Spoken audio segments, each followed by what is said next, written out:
खुलुमबाय आं सिबिरानि ब्रह्म नोंथांमोननिसिम फिन आं सानसेयारि खौरां लानानै फैबावबाय नोंथाङा जुदि चेनेलाव गोदानबा सानफ्रोमबो फुंनि समाव खौरां मोननो थाखाय एसबि बड' निउस चेनेलखौ साबस्क्राइब खालामनानै ला नोंथाङा बे चेनेलाव सानफ्रोमबो फुंनि समाव खौरां मोननो हागोन। साखन्द्रानि सन्देहआव गाज्रि बुग्लिनाय जाथाय सखन्द्रानि सन्देहजों साथाम सुबुंफोरखौ गाज्रि बुग्लिदों। साथामनि मादाव सानैया आइजो आरो सासेया हौवा। बे जाथाया काछाराव जादों। साखन्द्रानि सन्देहआव गाग्लोबजानाय साथाम सुबुंफोरा बिबायारि आरो खर' मोजां नङै सुबुंफोरमोन होननानै काछार पुलिसा फोरमायथिदों। फोरमायथिबावनाय बायदिब्ला माखासे दुथांफोरा समाज बिजों वाट्सएप बायदिनि गेजेरजों नंखाय खौरां फोसावदों, जायनि थाखाय रायजो राजाफ्रा दाय गैयै साथाम सुबुंफोरखौ गाज्रियै बुग्लिदों। बुग्लिनाय जाथायखौ खौरां मोननाय लोगो लोगोनो पुलिसा जाथायथिलियाव नुजाथिहैनानै बुग्लिजानाय सुबुंफोरखौ रायजो राजानि आखाइनिफ्राय उदां खालामनानै फाहामथायनि थाखाय फाहामसालियावबो थिसनहैदों। बेनिखायनो जायफोर सुबुंफोरा समाज बिजोङाव नंखाय खौरां फोसावदों बे दुथांफोरखौ सिनायनानै जाहाथे पुलिसनो मिथिहोयो बेनि थाखाय काछार पुलिसा खावलायहरदों। आरो काछाराव गथ' खावनाय बेबायदि जाथाय जेबो जायाखै होननानै काछारनि रायजो राजाफोरनो फोरमायथिदों। मानसि आरो मैदेरनि दावहाखौ होबथानो थाखाय बिटिसिनि इएम रन्जित बसुमतारिया राहा लादों। अदालगुरि जिल्ला डिमाकुसि 2 नं सनाजुलि गामियाव सलार फेन्सिं बेखेवनानै होदों हाग्रा बिफाननि इएम रन्जित बसुमतारिया। सनाजुलि गामियाव 3.5 किल'मिटार जानथायसिम सलार फेन्सिं होनाय जागोन होननानै फोरमायथिदों रन्जित बसुमतारिया। लोगोसे फोरमायथिबावदों दि बिटिआरनि मोनबा जिल्लायाव मैदेर आरो मानसिनि दावहाखौ होबथानो थाखाय प्रमद बर' बिथांनि दैदेननायाव गासै 133 किल'मिटार जानथायसिम सलार फेन्सिं होनो थांखि लादों। बेनिनो सनाजुलि गामियाव 3.5 किल'मिटार जानथायसिम सलार फेन्सिं होनायखौ बेखेवबाय। मानसिफोरा हाग्रा एवस्रांनानै न' लुनानै थानायनि थाखायनो जिब जुनारफोरा आदार नागिरनानै मानसि थाग्रा जायगाफोरावबो उदखार खालामफैदों होननानै बुंथि बिथाङा। आरो सुबुंनि सम्पति आबाद आरो सुबुंखौ रैखाथि होनो थाखाय प्रमद बर' बिथांनि दैदेननायाव सलार फेन्सिं होनायनि थांखि लादों होननानैबो फोरमायथियो इएम रन्जित बसुमतारिया। बेनि अनगायैबो बिटिआरनि हाग्रा बिफानाव 400नि गोबां लांदां जानानै थानाय मासिनि थाखाय फैगौ अक्ट'बर आरो नभेम्बर दाननि गेजेरावनो आनजाद खुंफुंनानै सुफुंनानै होगोन। नाथाय बे 400 पस्टआ थोजासे नङा। बेनि थाखाय एक्सट्रा बेटेलियन दानो थाखाय आसाम सोरखारनिसिमबो दाबि दैखांदों होननानै फोरमायथियो इएम रन्जित बसुमतारिया। बिटिसिनि इएम राकेश ब्रह्मआ दोलोनि मान सन्मानखौ फोजोबस्रांजोब्बाय आरो प्रफेसर नगेन बर'खौबो गुन्दा लागायनानै बुहोदों। बेबायदिनो मा खालामदों मा खालामाखै इएम राकेश ब्रह्मआ। बे अजदखौ नोंथांमोन साननाय बायदि गुबुन बेरेखा दोलोनि मावथिफोरा होआखै। बे खेबाव बे अजदखौ इउपिपिएल दोलोनि मावथिफोरानो होदों। इएम राकेश ब्रह्मनि हेंथायै गोख्रों खुद्रिसारनायखौ लानानै बाक्सा जिल्लानि मसलपुर इउपिपिएल दोलोनि खौरांगिरि मेल। बिथांमोनहा फोरमायथिदों दि इएम राकेश ब्रह्मआ गोहो मोनदों होननानै गोहोखौ जानला मोनला बाहायदों आरो रायजो राजाफोरनि गेजेराव गुलाय गुजाय थासारि सोमजिहोदों, जायखौ सहायनाय जानाय नङा होननानै फोरमायथिदों बिथांमोनहा। लोगोसे फोरमायथिबावदों दि दोलोनि सार्थआव आरो रायजो राजाफोरनि सार्थआव इएम राकेश ब्रह्मखौ बिसायख'थियाव देरहासार होनानै इएम बानायदोंमोन। नाथाय इएम राकेश ब्रह्मआ रायजो राजाफोरजों गोरोबनानै खामानिखौ मावाखै आरो दोलोनि नेमखान्थिखौ सिफायनानै खामानिखौ मावगासिनो दङ। मोन 2 प्राइमारिनि मावथिफोर आरो फाउन्डारफोरखौबो नासयनानै गोदानै प्राइमारि दादों, जायजों गोजाम आफादगिरि नेहाथारि आरो मावथिफोरा नेवसिजानो गोनां जादों होननानै फोरमायथिदों बिथांमोनहा। बेनि अनगायैबो इएम राकेश ब्रह्मआ दोलोनि गासैबो मान सन्मानखौनो फोजोबस्रांजोब्बाय। सेन्ट्रेल इउपिपिएल पिएमबि बडिनि सोद्रोमा प्रफेसर नगेन बर'खौबो गुन्दा लागायनानै बुहोदों, जाय जोबोद सोंखारि जाथाव। बेबायदिनो इएम राकेश ब्रह्मआ मा मावदों मा मावाखै होननानै बुंथिदों बिथांमोनहा। नाथाय इउपिपिएल दोलोनि दैदेनगिरिफ्रा बहा दं होननानै सोंथि खालामो बिथांमोनहा। मानोना दिनैनि समाव इएम राकेश ब्रह्मनि हेंथायै मोनसेबो राहा लानायखौ नुनो मोननाय जायाखै होननानै बुंथियो आरो बेफोरनि सायाव इउपिपिएल दोलोआ फिननाय होनो नांगोन होननानै गोख्रों रावजों बुंथियो बिथांमोनहा।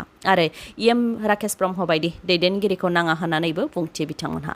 लोगोसे बुंथिबावदि इउपिपिएल दोलोआ जुदि दोलोबा मोन 2 प्राइमारिनि गोजाम मावथिफोरनि थाखाय थांखि लानो नांगोन आरो दोलोनि नेमखान्थिखौ सिफायालासे बिजिरनाय होनो नांगोन होननानैबो खावलायहरो बिथांमोनहा। मानोना बिथांमोनहा दोलोखौ गायसनबोनाय हिसाबै दोलोनि फारसे अननाय दं। 5 बोसोरनि थाखायल' दोलोखौ गायसनाखैमोन, रायजो राजाफोरखौ सिबिलांनो थाखायसो इउपिपिएल दोलोखौ गायसनदों होननानै बुंथियो। लोगोसे बे समसिम बिथांमोनहा जेबो थांखि लाथ'वाखै, उननि समाव बिबान एंगारनोबो हागौ होननानै बुंथियो बिथांमोनहा। गाबोन आसाम बन्द फोसावदों अल आसाम कच राजबंसि छात्र सन्था एबा फरायसा आफादा। मोनद' हारिनो एसटि स्टेटास होनायखौ नेवसिनायखौ लानानैनो 23 सेप्तेम्बर फुंनि 5 रिंगानिफ्राय लानानै 24 सेप्तेम्बर फुंनि 5 रिंगासिम गासै 24 घन्टा आसाम बन्द फोसावदों। अल आसाम कच राजबंसि छात्र सन्थाया आरो बन्द'खौ फालिनायाव मदद होनो थाखाय रायजो राजाफोरखौबो खावलायहरदों। मोनद' हारिनो एसटि होनायखौ नेवसिनायखौ लानानै दाब दाब जायगायाव सोमावसारदों गुबुन गुबुन आफादफोरा। अल आसाम कच राजबंसि छात्र सन्थायाबो खौरांगिरि मेलनि गेजेरजों फोरमायथिनाय बायदिब्ला एसटि होनांगौनि दाबिजों सोमावसारनायखौ लानानै सावरायनो थाखाय सोरखारनिफ्राय लाइजाम हरदोंमोन। नाथाय डक्टर हेमन्त बिश्व शर्मानि नुजाथिनायावसो सावरायगोन होननानै बिथांमोनहा दाबि खालामदोंमोन। बे लेखायै सावरायनायाव डक्टर हेमन्त बिश्व शर्मायाबो थाफागोन होननानै सोरखारनिफ्राय खोथा होदोंमोन। नाथाय सावरायलायनायाव डक्टर हेमन्त बिश्व शर्माया नुजाथिफैयाखै होननानै बुंथियो बिथांमोनहा। आसाम सोरखारा मोनद' हारिनो एसटि होनो गोसो गैयैया बेजोंनो फोरमान जायो होननानैबो बुंथियो बिथांमोनहा आरो बेखौ लानानैनो आसाम सोरखारनि हेंथायै दाब दाब जायगायाव सोमावसारदों गुबुन गुबुन आफादफोरा। बेनि अनगायैबो अल आसाम छुटिया छात्र सन्थायाबो आसाम सोरखारनि हेंथायै गोख्रों खुद्रिसारदों। दाब दाब जायगायाव गोख्रों सोमावसारनाय हाबाफारि लादों। बिसायख'थिनि सिगां सिगां भटनि थाखाय मोनद' हारिनो एसटि होनायनि खोथा बुंथिफैयो। नाथाय देरहालांखाङोबानो रावा सोलायो होननानै बुंथियो बिथांमोनहा आरो जुदि बे खेबाव मोनद' हारिनो थाबैनो एसटि होआबा बिजेपि सोरखारखौ बोख्लायनो थाखाय थाग थियारि होननानैबो बुंथियो बिथांमोनहा। इन्डिया आरो पाकिस्ताननि गेजेराव क्रिकेट गेलेनायाव जेननाय आरो देरहानायखौ लानानै हिन्दु आरो मुस्लिमनि गेजेराव दुंहाव थासारि। नाथाय हिन्दु मुस्लिमनि बे दावराव थासारिया जोंनि हादर आरो पाकिस्तान हादराव नङा। क्रिकेट गेलेनायाव जेननाय आरो देरहानायखौ लानानै दावराव दावसि जानाय जाथाया ब्रिटेननि सिटी लिसेस्टाराव जादों। थांनाय सप्तासेनिफ्रायनो लिसेस्टारनि गुबुन गुबुन जायगाफोराव दावराव दावसिया जादों। थांनाय 28 आगस्टआव दुबाइआव जानाय एशिया कापआव इन्डिया पाकिस्ताननि गेजेराव क्रिकेट गेलेनाय बादायलायनायाव इन्डियाया देरहासारनो हानायखौ लानानै लिसेस्टारनि मेल्टन र'डआव भारतनि थागिबि आरो हिन्दु सुबुंफोरा रंजादोंमोन। भारतनि माहारियारि फिरफिला बिरहोनानै रंजानायनि स्ल'गानजों गोमसारहोदोंमोन। रिपर्टनि बायदिब्ला खायफाया पाकिस्तान मुर्दाबाद स्ल'गानबो होदोंमोन। बेबायदिनो उनाव गेलेनायाव जेननाय देरहानायखौ लानानै ब्रिटेननि सिटी लिसेस्टारनि दाब दाब जायगाफोराव हिन्दु आरो मुस्लिमनि गेजेराव दावराव दावसि बुलायलायनाय जाथाय जादों। रिपर्टनि बायदिब्ला हिन्दुनि थानसालिफोरखौबो मुस्लिम धोरोमनि सुबुंफोरा बुफाय बुसि खालामदों। दुंहाव थासारि जाथाय जानायनि सायाव बिथा खालामनानै गोबां सुबुंफोरखौबो ब्रिटेन पुलिसआ एरेस्टबो खालामदों। थांनाय सप्तानिफ्रायनो जानाय दुंहाव थासारिखौ सामलायनो थाखाय लिसेस्टाराव थानाय हिन्दु आरो मुस्लिम धोरोमनि दैदेनगिरिफ्रा ज' जानानै गोजोन लाखिनो थाखाय रायजो राजाफोरखौ खावलायदों। लन्दनाव थानाय हाइ कमिसन अफ इन्डियायाबो जाथायनि सायाव सांग्रां जानानै हिन्दुनि थानसालिफोरखौ गाग्लोबनाय आरो सुबुंफोरनि सायावबो गाग्लोबनायखौ रैखाथि होनो थाखाय इउके सोरखारनिसिम खावलायहरदों। बलिउडनि मुंदांखा फेस्ला एबा कमेडियान राजु श्रीवास्तवआ दिल्लीयाव जोबथा हां लाबाय। गुबुनखौ मिनिहोग्रा राजु श्रीवास्तवआ 58 बोसोर बैसोआव बे बुहुमनिफ्राय बिदाय लालांबाय। बिथाङा थांनाय दान मोनसे सिगांनिफ्रायनो दिल्लीनि एम्सआव फाहामथाय लागासिनो दंमोन। हार्ट एटेक जानायनि थाखाय बिथाङा फाहामथाय लानो गोनां जादोंमोन। बिथांखौ भेन्टिलेटराव दान मोनसे सिगांनिफ्रायनो दोननो गोनां जादोंमोन। गेजेर ससेयाव बिथांनि देहाया मोजां जाहांबायमोन। नाथाय बिथांनि देहायाव हरखाब गोब्राब जेंना नुजाफिननानै बिथाङा जोबथा हां लाबाय। बे खेबाव माटिर दालालि नसलिब एबा हानि दालालि सोलिनाय नङा स्ल'गानजों चिरां जिल्ला बेंगिरि मावख'नि मोखाङाव बिपिएफ दोलोनि मावथिफोरा बिटिसि सोरखारनि हेंथायै खुद्रिदों।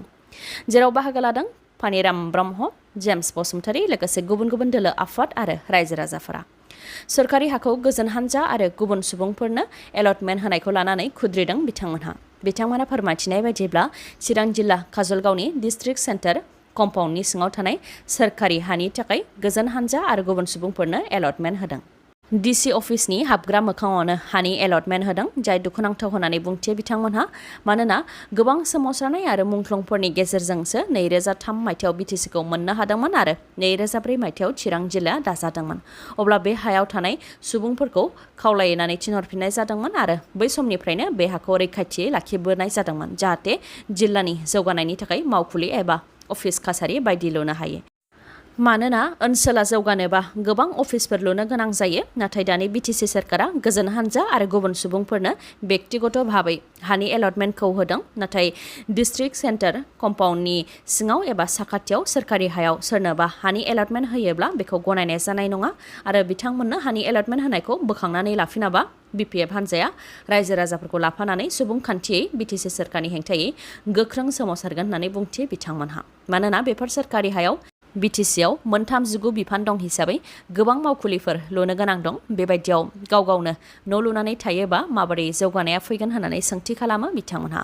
लोगोसे बुंथिबावो दि डिस्ट्रिक्ट सेन्टार कम्पाउन्डनि सिङाव साबेसेनो हानि एलटमेन्ट होनाय जादों बेनि सायावबो एसेम्ब्लियाव बिटिसिनि रिभिनिउ डिपार्टमेन्टनि इएमनाव सोंथि खालामदोंमोन, नाथाय रावनोबो हानि एलटमेन्ट होनाय जायाखै होननानै बिथाङा फिननायखौ होदोंमोन। दा डिसि अफिसनि मोखाङावनो गोजोन हान्जानो हानि एलटमेन्ट होनायखौ नुनो मोननाय जादों आरो डिस्ट्रिक्ट सेन्टार कम्पाउन्डनि सिङाव हानि एलटमेन्ट होनाया बेजोंनो फोरमान जायो होननानैबो बुंथियो बिथांमोनहा।